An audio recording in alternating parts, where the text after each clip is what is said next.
Windy Bill here. And if we look at it over there, we can see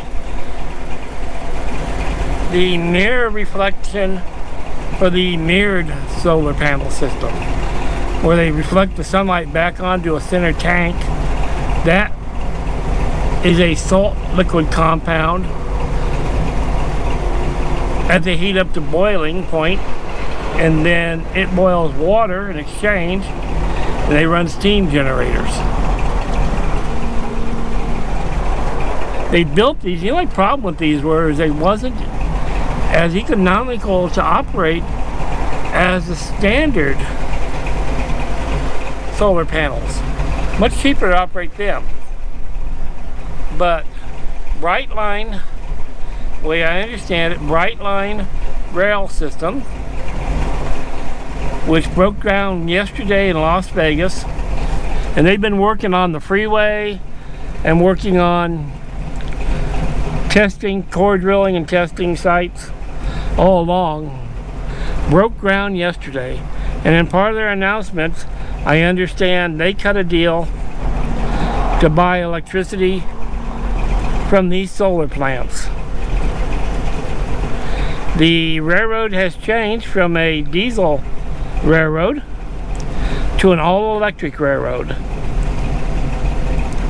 This will be the first true all-electric high-speed railroad. Parts of the railroad will be hitting 200 miles an hour or more. They have some slow spots due to following Interstate 15. Some of the curves they have to slow down for. And they also have the fact that if you understand what super elevation is, that's when they can lean the cars for the curve. And that they're kind of hurting on space on some of the spots to really put enough lean into it for the speed. So they have to slow them down a little bit.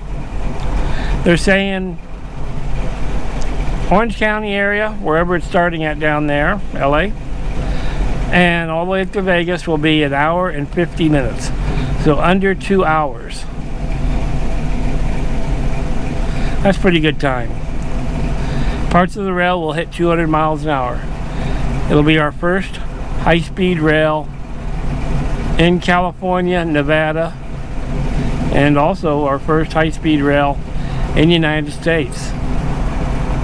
Alright, like and subscribe. Thank you for watching. Little bits and pieces and tidbits of stuff. I've been following this pretty closely, and I will continue. Thank you for watching. Have a great, blessed day.